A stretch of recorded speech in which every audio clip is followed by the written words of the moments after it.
Hello everyone, I'm Stunnington.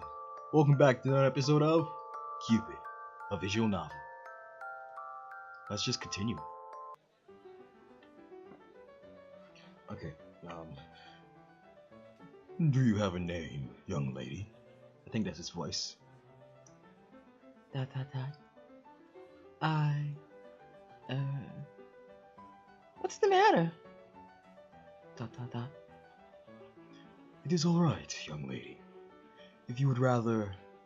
Let's call her Rosa. Oh, okay. Rosa. It's fit for her. It fits her. I think she forgot her name. Or she lost it. The Marquise nodded wisely. A valid point. Are you alright with that, Rosa? Yeah, that's a nice name. I like Rosa. Yes. Yeah, call me Rosa. Come on, Rosa. You'll watch me play, right? Oh, sure. Her eyes darted from the girl to the Marquis.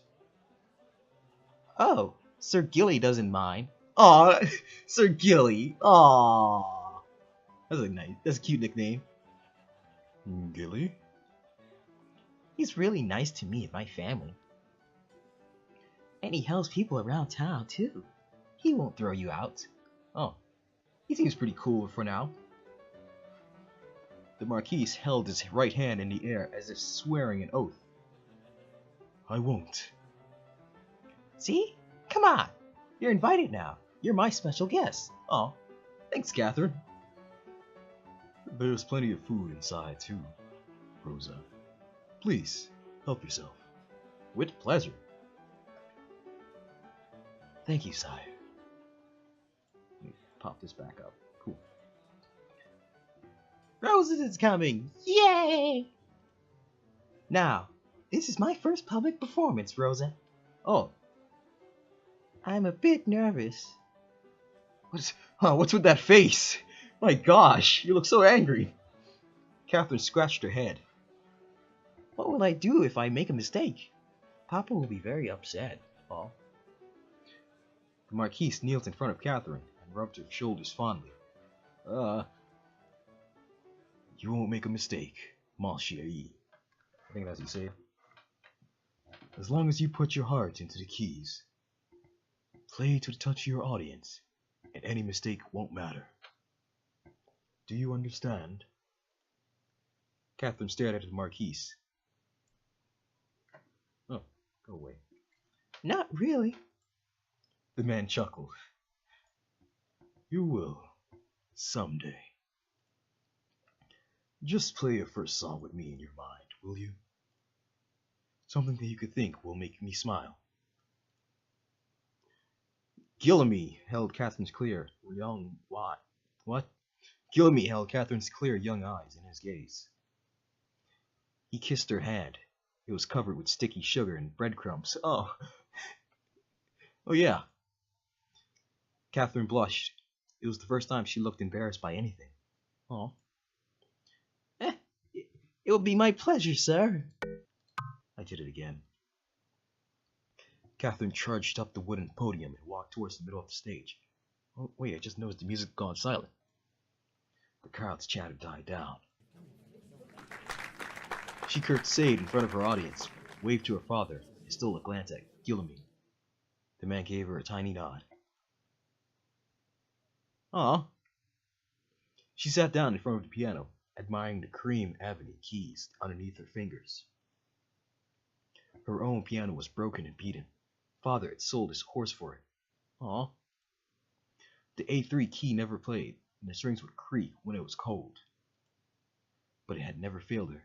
She knew the keys like they were her own fingers. She whispered to the new piano softly, as if coaxing a beautiful, untamed animal. Let's be friends, okay? Huh. She saw Rosa at the far end of the podium, watching her diligently. There was renewed vigor in her blood. She could hear the keys calling out to her. A song that would make him smile. She placed her fingers on the keys. She began to play.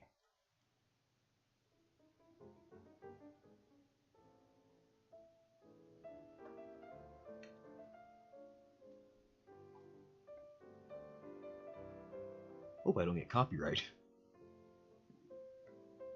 claim. That would suck.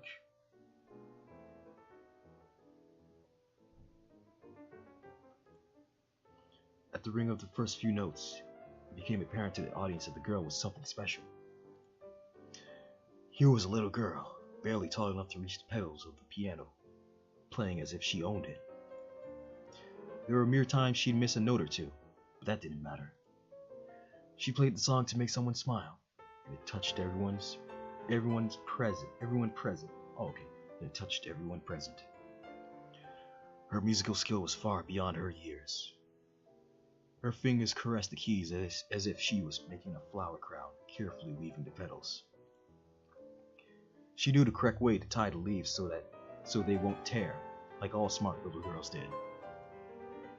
As the piano sang under her hands, Catherine seemed to disappear right in front of the audience's eyes. She was just a vision, after all. Somebody leading them down a dream. A dream of a garden, the springtime, the shade of a tree on a windy day.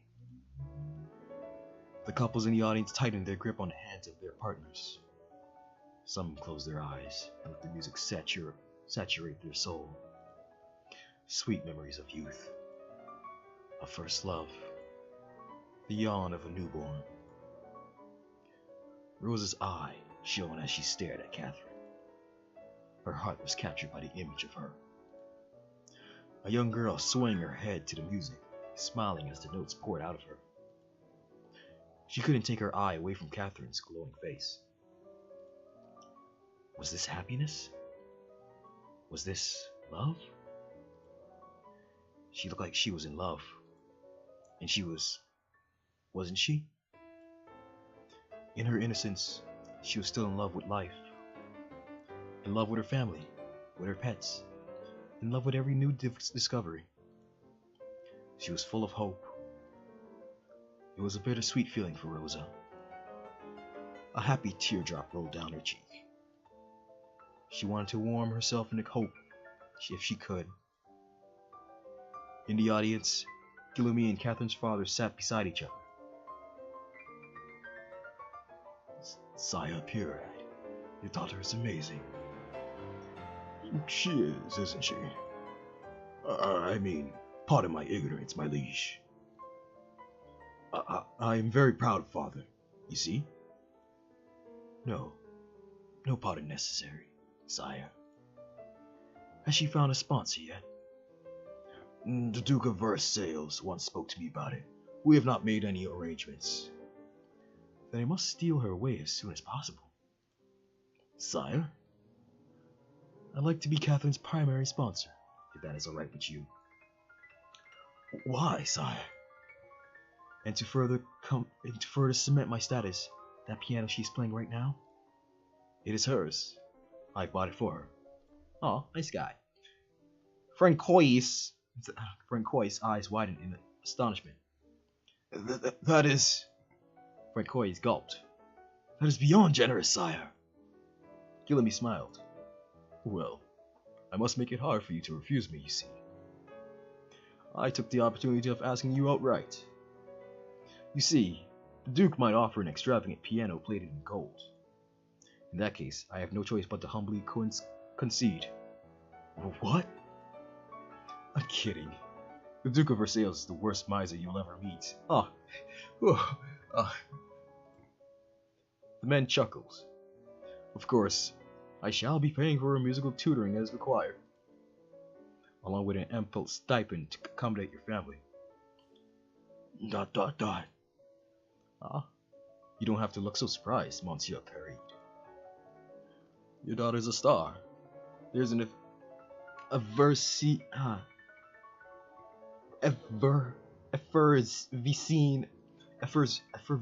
about her that enraptures the soul. There is no doubt in my mind that she will succeed. Thank you deeply, my liege. Please, call me by my name, Monsieur. Let me remind you, this generosity isn't without charge. Her tutoring will be done at my house. I will monitor her progress. Apart from that, I'd very much like Catherine to visit me and play from time to time. Music is one of my true passions. Her presence would benefit my mood tenfold. Of course, sire. That is a small price to pay for all your offers. On the contrary, monsieur. You don't have to decide now. Kindly think about it. Thank you, my lord. Sir Guillemette. After the performance, Catherine and Rosa went to the Marquis' garden to play. Oh, it stopped so suddenly. Francois and Guillemette lingered on their table, sorting out the details of Catherine's further education. Emile Peride wandered about the crowd, searching for a familiar face. She had arrived halfway through Catherine's performance, just in time to gush at her little sister's applause. Oh, little sister? Oh, is that her? Ah, wait. It sort of looks like her. I'm looking at my Steam library under the Cupid thingy, but job. And there is a girl kissing the Guillemette. And she sort of looks like her, I guess. Unfortunately, she couldn't find her father in the crowd. When she finally caught sight of the back of his head, she approached him hastily. Father, there you are. I've been looking all over for you. Emile stopped as he saw the man her father was talking to.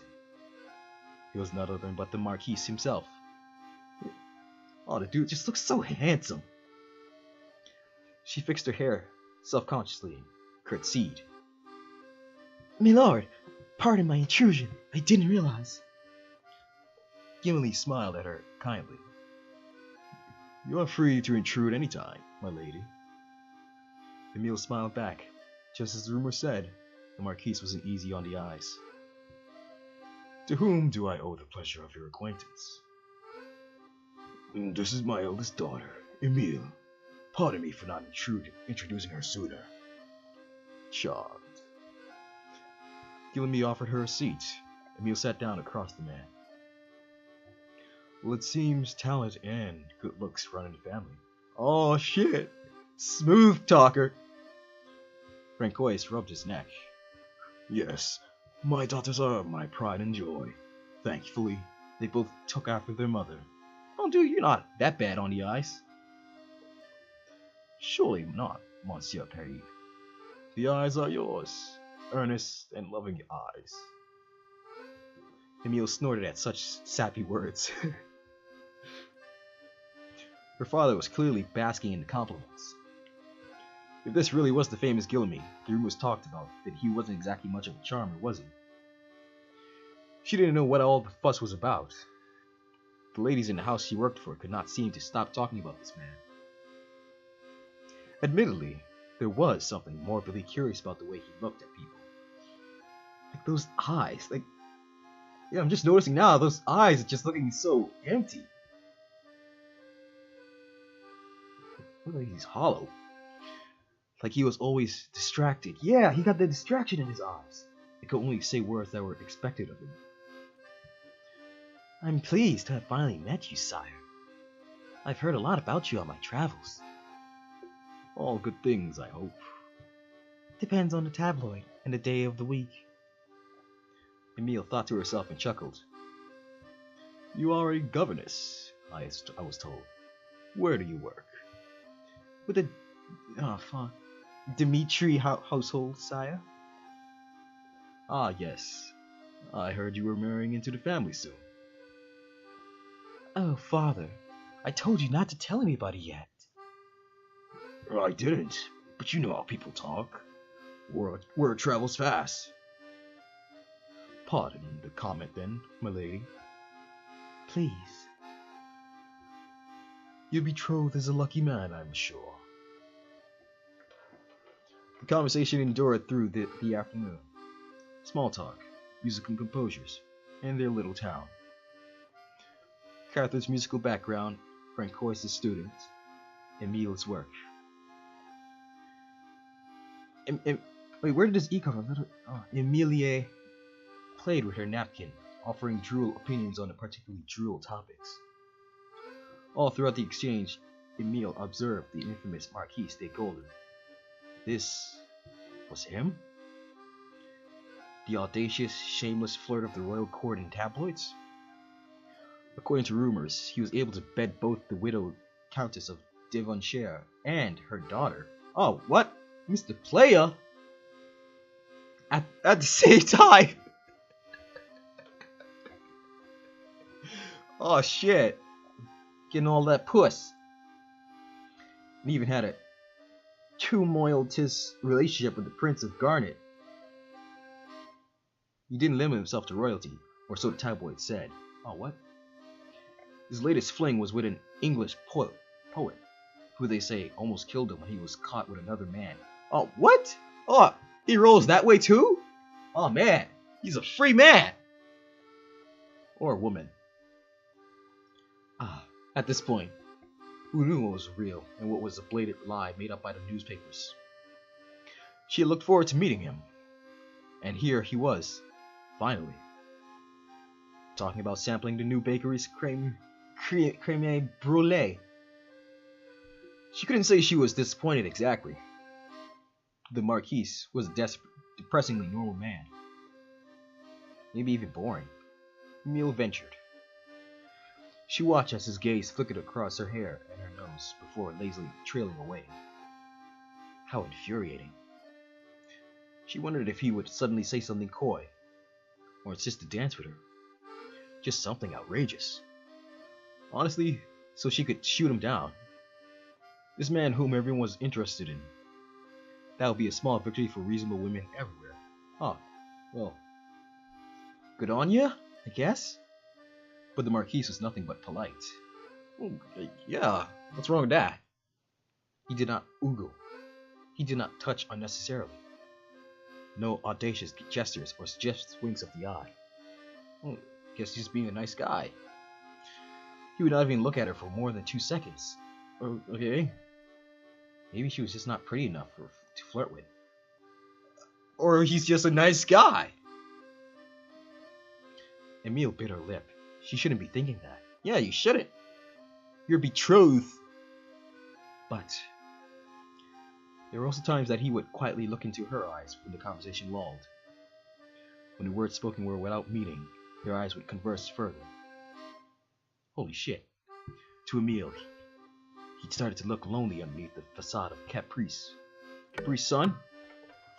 He seemed tired of all the gallivanting, the rumors, and the numerous flings. We're all a little lonely, aren't we? Perhaps even he. He invited the family over to his catio, and commented on how empty the building felt sometimes. Music was his guilty pleasure. It got him through the cold nights, he said with a side grin. How he wouldn't mind a warm soul to touch. And before she could stop herself, Emile had begun to imagine his lips on her neck. Oh, what? On one of those. Whoa, cold. Oh, nights. Whoa. Oh, ah. Emile shook her head, trying to erase the thoughts in her mind. Well, I guess that's how he lures people in, with those cold, lonely eyes. They were having a perfectly mundane conversation. She didn't know where those thoughts came from. Fortunately, her father didn't seem to notice. Music and loneliness struck a nerve with Francois Paride. He had immersed himself in his music tutoring, his students, and Catherine, ever since his wife had gotten sick. Aw. It had been 6 years, but sometimes the nights were cold. For Francois, the Marquise was speaking to his soul. He was a kindred spirit. He wasn't a pompous showboat like all the other royalty Catherine had played for. The Marquise even had a wine collection he wanted to show Francois. Such a down-to-earth, generous young man. Emile, your face is flushed. Are you alright? I'm just fine. Just the sun, probably. This was not true, of course. The afternoon sun had already lost most of its heat. Thankfully, Catherine provided a distraction. She ran towards their little huddle and flung her arms around her father's torso, chattering happily about gardens and butterflies. A young, ragged girl followed behind her. Hi, Rosa! Emil wasn't sure how old the girl was. Her dirty blonde hair hid the left side of her face. You could just see faint traces of scars peeking through. Aw. A surge of motherly affection caught hold of her heart. Hello there, young lady. The girl looked down at her toes, but she gave her a shy smile. I see you've made a crown of flowers. You look very pretty. Aw. Thank you, Emil. Thank you, madam. Catherine gave it to me. Sister, this is Rosa. She's really nice. She knows the name of all the flowers in Sir Gilly's garden. Aw. Catherine, there you go again with your silly names. Sister, help me convince Papa to let Rosa stay with us. Wait, what? I'm not a pet. You can't bring me home to stay with you. Although, I wouldn't mind, probably. I could use a place to sleep. Catherine? Papa, please let her stay with us. She doesn't have anywhere to go. Now, Catherine, that is not very nice. Rosa here is a girl. She's not a kitten you can just pluck from the street and take home, like you always do with stray animals. Goodness knows we have all the stray cats of France living in our house. Yes, I know. She's not a kitten. I know she's a girl. But shouldn't we take her home even more so? Yeah, that makes more sense. Francois sighed. Guillaume chuckled under his breath. He was clearly enjoying this exchange. Your daughter has some very unique views, Sir Perry. Well, Sir Gilly, what do you think? Huh? Guillaume's face lost his casual bystander look. You're a Marquise. I'm sure my father would follow your orders, right? Shouldn't we take Rosa home? Guillaume's brows furrowed at being put on the spot so suddenly. Aw, shit, he wasn't expecting that. He stole a glance at Francois, who was silently pleading with him his eyes not to humor the child. He cleared his throat. Well, I'm sure it's up to your father, since he owns the house. He will have to clothe and feed Rosa, you know. You see, I meant to say. Yes, but I've got that all figured out. Ever since sister moved to work, nobody minds the house anymore. And I have to wash the dishes every time. Ugh. Papa's so busy, and we always have enough food for the two of us. If Rosa stays, then I wouldn't be so lonely on my own. She'll wear sister's old clothes and won't mind the house when both sister and father are away. She can wash dishes sometimes, and I'll wash them sometimes. Guillaume and Francois shared a look. Dang, you got this all figured out. And besides, if it were up to me, I'd have people take one girl home in their house and give her food. Girls don't even eat that much. Not sure about boys. She thought for a bit. But I'm sure it's not too much that people can't take them home too. One time, I ate one whole plate of potatoes and my stomach hurt. If Rosa was there, I wouldn't have eaten so much. You make a fair point, I guess. Maybe. Guillaume couldn't help but laugh.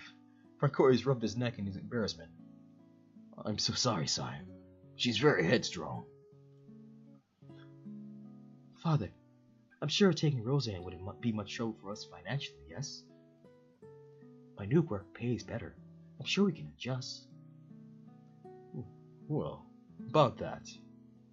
Perhaps if Rosa works in my household, it wouldn't be much of a burden to your family, sire, Parade.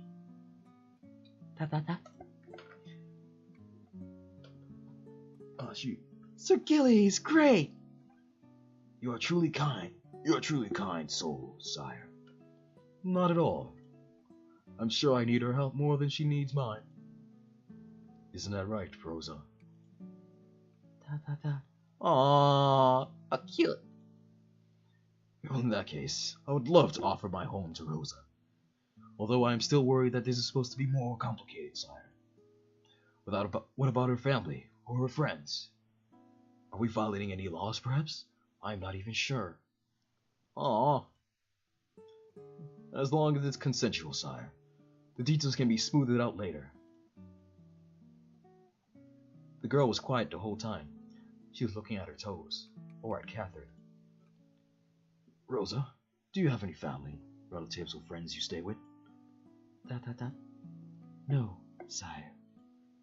My mother died a long time ago. But she guides me always. So, please don't be compelled to mind me. No, don't go back to the streets, Rosa. It's September. Oh, it's September. Do you remember? It's going to be really cold soon. Sir Gilly will even give you work. Stay with us. But, Catherine...